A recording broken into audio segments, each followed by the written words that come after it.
Assalamualaikum warahmatullahi wabarakatuh. Perkenalkan, nama saya Andi Liani. Saya akan mempresentasikan makalah proyek aplikasi e-learning Fundamental Code.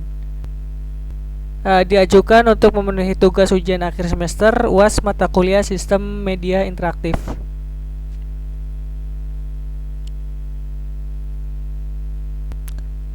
Di era digital saat ini, proses pembelajaran konvensional seringkali memiliki keterbatasan dalam hal fleksibilitas waktu dan aksesibilitas materi.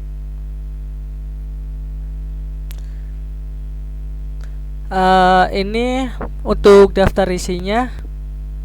Di makalah ini ada kata pengantar, daftar isi, bab 1 itu latar belakang, ada fenomena masalah, tujuan perancangan, ada manfaat bagi pengguna, bagi siswa, dan bagi guru. Untuk fase empatis ada riset pengguna, metode riset, wawancara, contoh pertanyaan wawancara, di bab 3 ada fast defense, ada analisa data riset, problem statement, sama user personal. Di bab 4 ada fast idet, ada user sitemap atau flowchart. Di bab 5 ada fase prototipe, ada low fidelity prototipe sama high fidelity prototipe.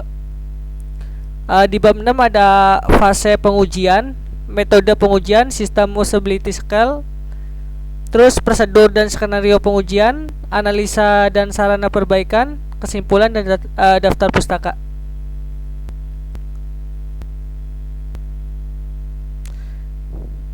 Untuk fenomena masalahnya sendiri, seiring dengan pesatnya perkembangan teknologi digital, penguasa logika dan konsep dasar pemrograman menjadi kompetensi kunci yang sangat dibutuhkan di dunia industri. Nah, tujuan perancangannya itu utama dari proyek ini adalah merancang dan membangun sebuah aplikasi e-learning interaktif bernama Fundamental Code yang efektif untuk mengajarkan konsep-konsep fundamental pemrograman kepada siswa SMK serta menyediakan panel admin bagi guru untuk mengelola konten. Manfaat bagi pengguna untuk siswa sendiri itu meningkatkan pemahaman dan motivasi belajar pemrograman melalui pendekatan visual, praktek langsung, dan alur belajar yang terstruktur. Bagi guru, menyediakan alat bantu ajar yang modern dan dinamis, di mana guru dapat menyesuaikan materi dan kuis sesuai dengan kebutuhan kurikulum. Di bab 2 ada fase partisan. Pada riset kali ini dilakukan riset untuk memahami kebutuhan, tantangan, dan kebiasaan belajar dari pengguna utama, yaitu siswa. Tujuannya itu untuk berempati dengan pengalaman mereka sehari-hari dalam belajar pemrograman. Untuk metode risetnya sendiri ada wawancara, melakukan wawancara dengan 5-7 siswa SMK jurusan RPL atau TKJ untuk mendalami pengalaman belajar mereka, kesulitan yang dihadapi, dan ekspektasi mereka terhadap sebuah platform e-learning. Contoh pertanyaannya kayak ceritakan bagaimana kamu biasanya belajar atau mengulangi materi pemrograman di rumah, atau apa kesulitan terbesar yang kamu hadapi saat belajar konsep seperti looping atau variabel untuk pertama kali. Atau bisa juga pertanyaan seperti kayak jika ada sebuah aplikasi belajar dari sekolah, fitur apa yang paling kamu harapkan ada di dalamnya gitu.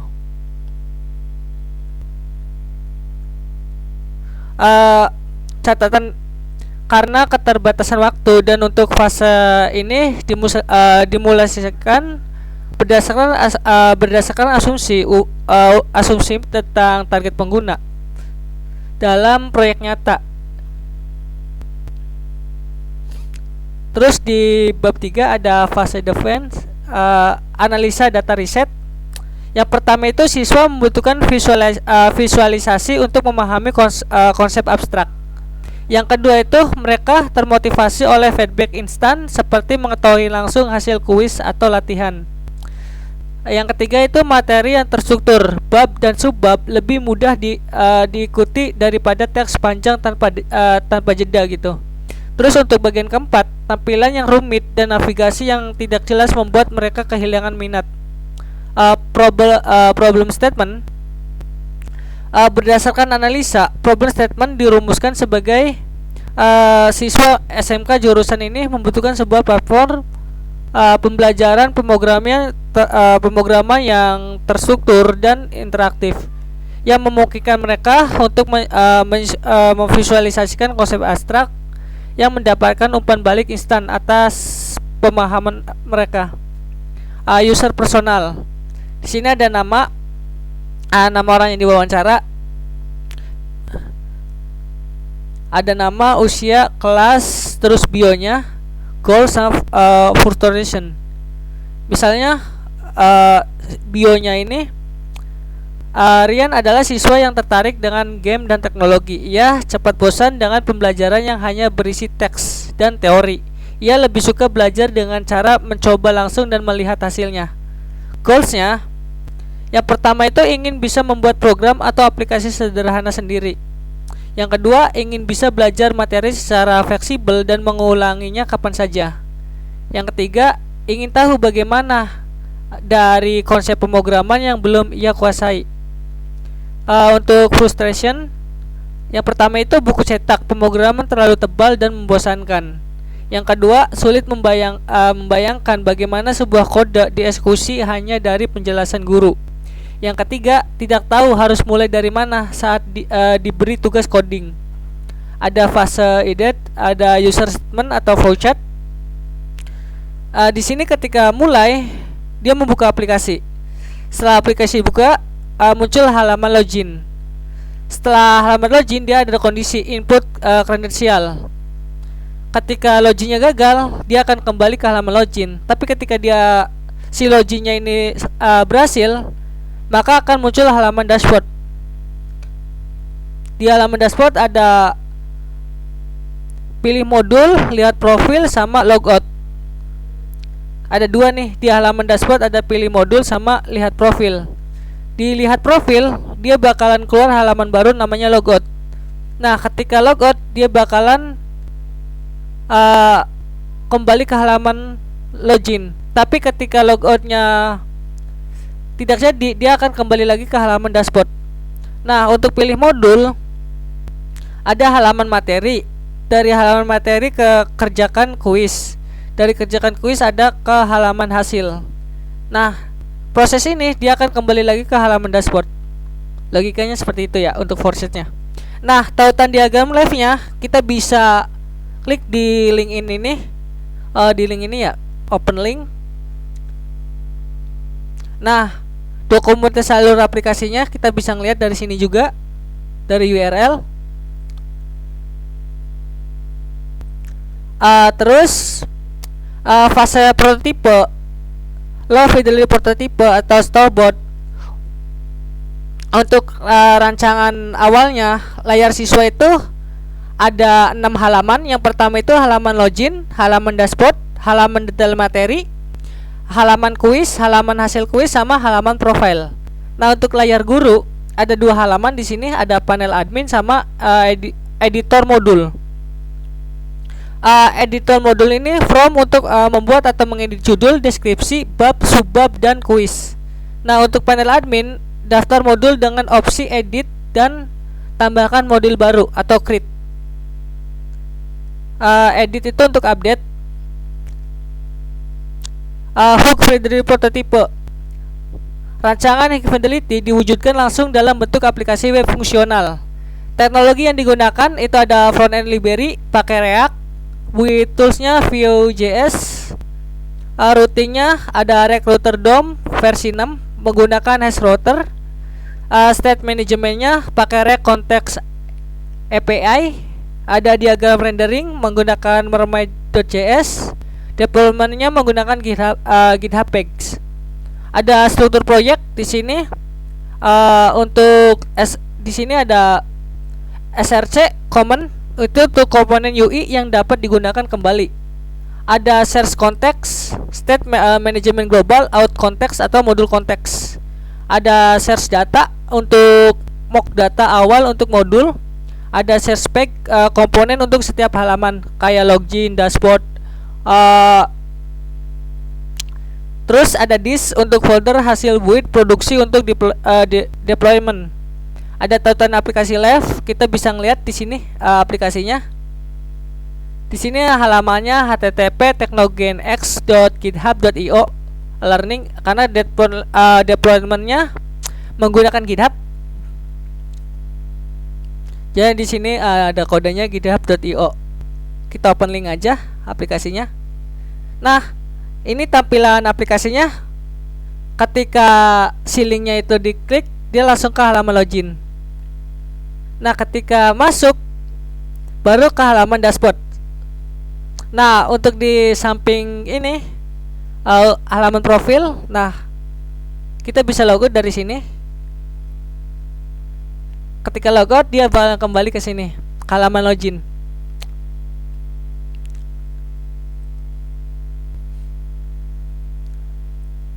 Terus ada panel admin. Sorry, kesini lagi dulu ya. Coba kita login lagi. Nah, ini ada modul pembelajaran. Misalnya di sini ada 2 modul, ada pengenalan logika dan algoritma, ada variabel dan tipe data. Misal kita ambil variabel dan tipe data. Nah, terus di sini ada daftar materinya nih, ada bab. Kita bisa di sini, bisa bab. Terus ketika diturunin lagi, dia bakalan keluar di sini untuk memilih subbabnya. Terus masuk ke bab 2 juga. Untuk tampilan materinya di sini sebelah kanan.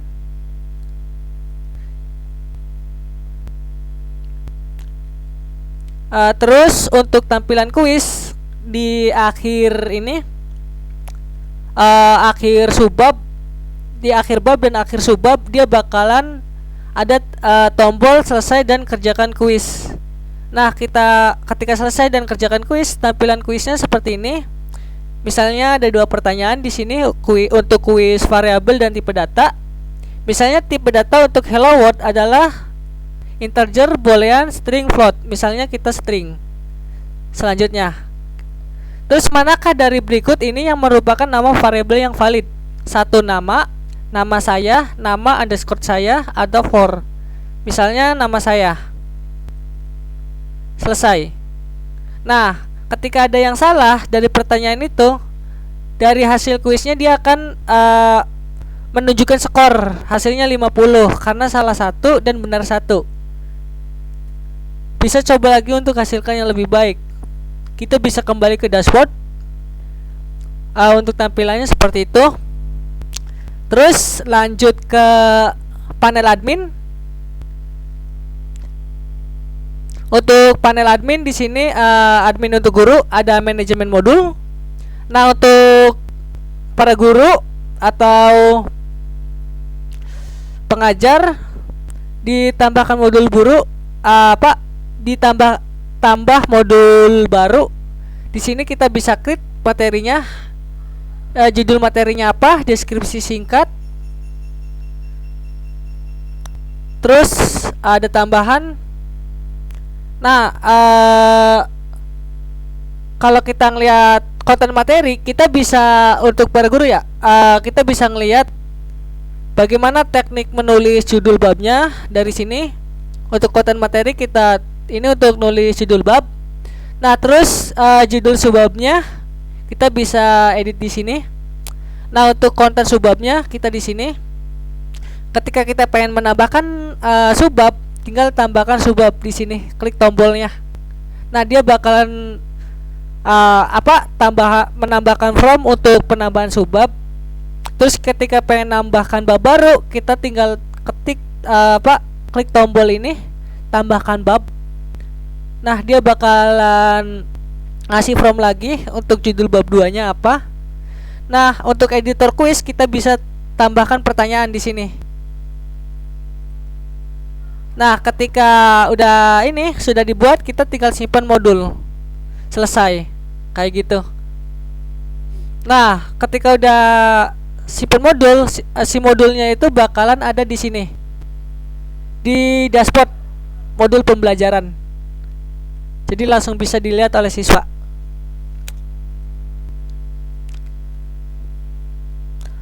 Ini untuk hasil aplikasinya. Untuk dokumennya ada screenshotnya. Screenshot untuk halaman login, halaman dashboard, halaman detail materi, halaman kuis, halaman hasil kuis, hasil panel admin guru, halaman editor modul, halaman profile. Untuk fase pengujian, untuk metode pengujiannya sendiri, sistem usability scales use. Pengujian usability dilakukan untuk mengukur kemudahan pengguna aplikasi fundamental code. Untuk metodenya itu sistem usability scale, terus menggunakan kuesioner standar industri dengan 10 pertanyaan untuk mengukur usabilitas secara kuantitatif. Metode ini dipilih karena cepat, andal, dan memberikan skor tunggal yang mudah diinterpretasikan. Untuk prosedur dan skenario pengujian, ada respondent melibatkan beberapa siswa. Untuk skenario tugasnya, siswa disilahkan untuk login ke dalam aplikasi, terus temukan sebuah modul, lalu buka materi pada salah satu subbab. Terus kerjakan kuis yang ada dalam modul tersebut hingga selesai. Silakan keluar dari akun Anda. Ini perintah-perintah untuk skenario tugasnya. Kuesionernya, ada respon di mana mengisi kuesioner SUS dengan skala 1 sangat tidak setuju dan 5 itu sangat setuju. Contohnya di sini saya rasa saya akan sering menggunakan sistem ini. Saya merasa sistem ini terlalu rumit. Nah, dari pertanyaan-pertanyaan ini, apakah skalanya 1 sangat tidak setuju, apa sangat setuju? Jadi antara 1 sampai 5. Terus analisa dan sarana perbaikan. Ada sarana perbaikan dari proyek, ada autentifikasi penuh, penyimpanan data persisten,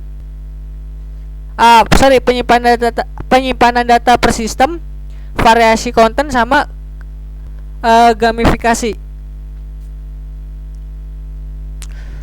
Untuk kesimpulannya, proyek ini telah berhasil merancang dan mengimplementasikan prototipe aplikasi e-learning fundamental code berbasis web menggunakan React dengan mengikuti alur perancangan yang berpusat pada penggunaan. Aplikasi menyediakan media pembelajaran, konsep pemrograman yang interaktif untuk siswa, dengan materi yang terstruktur dan panel admin fungsional untuk guru. Meskipun masih dalam tahap prototipe dengan data lokal, pengujian fungsionalitas ini menunjukkan bahwa aplikasi berjalan sesuai dengan perancangan dan siap untuk dikembangkan lebih lanjut dengan backend dan database sungguhan. Untuk daftar pustakanya, situs resmi dari beberapa platform seperti React, Hoot, Recruiter, Mermaid, sama Sauren.